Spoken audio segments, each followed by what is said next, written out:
some smaller tech channels have expressed in the past that they aren't doing very well due to the size of LTT, and it's hard to compete. Do you think that's damaging to them?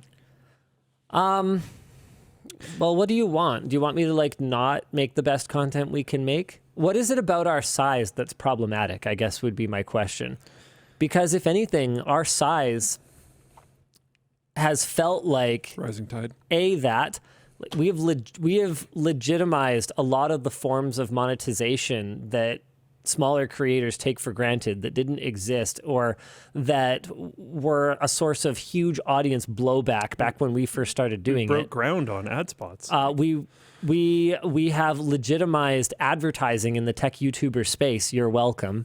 And I don't just mean this as like, look how out of touch and arrogant Linus is, but no, for real. Like we shifted advertising budgets from written media and forums and like traditional legacy magazines, TV ads, from many of the brand partners that these smaller tech creators are working with today.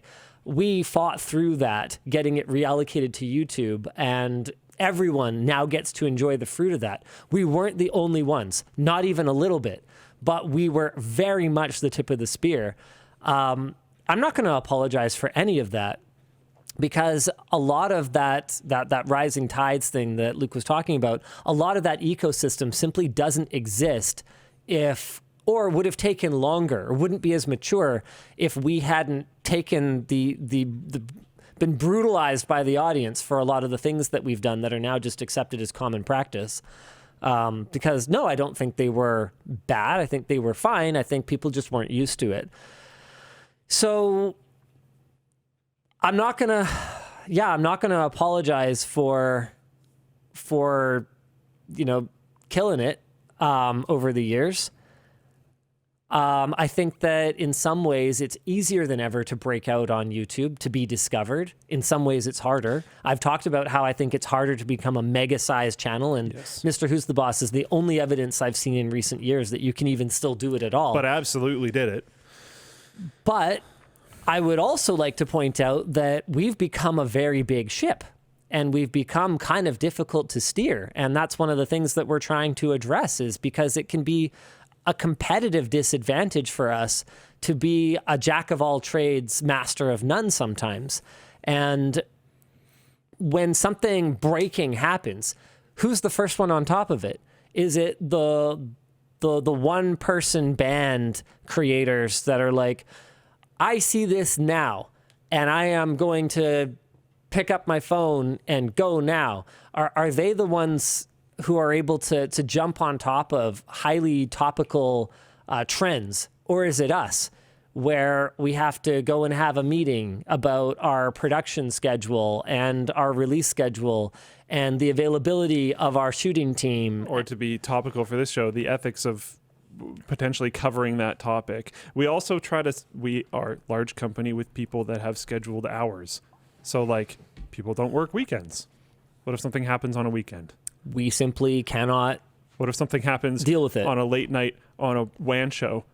We might get less coverage of that thing than other people, because those people make reaction content to it. And then we don't make anything about it until Monday because people are off on the weekends.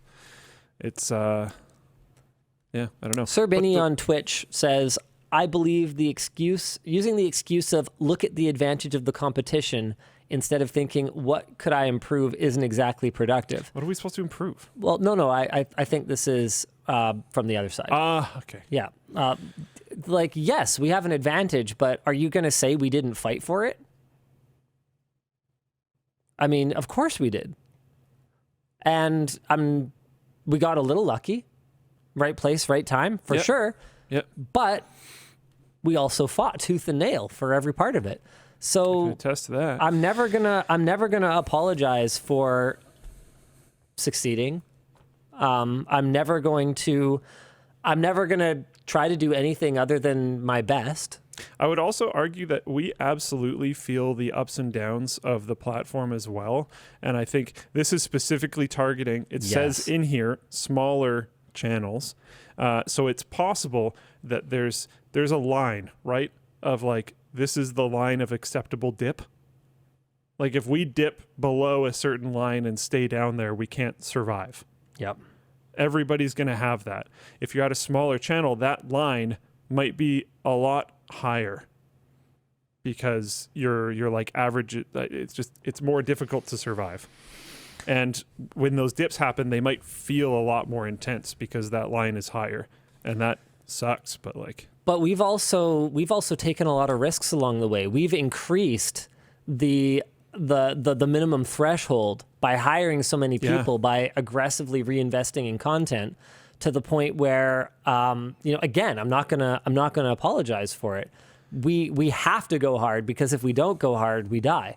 And that dip is as dangerous to us as it is to you as an organization. Maybe not as dangerous to me personally, because I've been doing this for a really long time. Like I've, got the house and the car, like, all right, cool. Barbecue. But there's a lot of other people here that still gotta get some. And so we're not going to take our foot off the pedal. Like everyone inside this company is a smaller creator. So what? I should prioritize an external smaller creator over an internal smaller creator? One of my problems too is like, how would you even do that? I don't know. Yeah. I mean, here, Luke was talking about dips. I don't know how well you guys can see this from there. Yeah, not too well. You know what? Here, let's switch to Linus Cam. Cool. So, this is our view chart over the entire lifetime of the channel, right? And so you can see here, hockey stick moment. That was when I started focusing on content after we hired Nick as our business guy. And then it goes up, and then it goes down. That period of 4 months there, that significant dip where we went from anywhere in the neighborhood of around 3.5 to 4 million views a day down to a low of 1.5. Just over 1.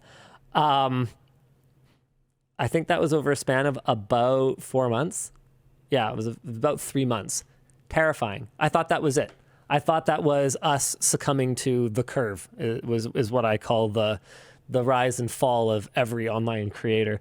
Then we had a long period, about a year, of constant digging ourselves out of that. I still remember the all hands meeting that we had about that, where I basically went, I think, was that the one where I talked about just being more authoritative and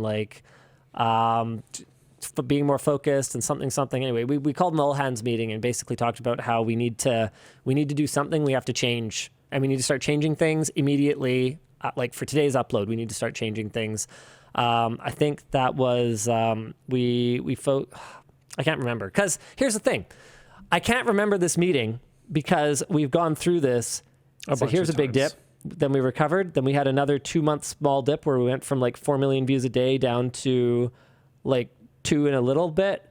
Then we came back hard. Then we went from 4 million views a day down to 2 again. And then now we're on an upswing that's got us now in the neighborhood of around 3.5 million views a day. And you gotta, views aren't everything, but they also kind of are, because everything else is derived from how many views you can ultimately attract. It's hard for everyone. It's not easy. And YouTube is constantly changing the rules. I mean, I express frustration as well. I'll send emails to our rep saying hey, we're really for sure not doing anything differently, but we're seeing very different results. What are you guys doing over there? And it goes both ways. I sent one a few months back that I was hey, everything's coming real easy right now. What's going on? This distresses me as much as a dip, because I don't like unpredictability in the delivery of our content. So I don't know. Maybe I don't. I feel like this is one of those responses that's going to turn into some kind of controversy because I'm uncaring, or I'm some kind of jerk or something. But I don't know what to tell you. I mean, we've collaborated with smaller creators many times. We're not trying to make it a negative space for anyone. Yeah, we're very open about the way that we run our business, and I think that's a benefit to creators small and large. When we talk about things like how our revenue is broken down, if someone sees that and goes, holy smokes, I am doing basically none of this and it's 20% of their revenue, I could chase that. That's the kind of stuff we don't have to talk about. but we do.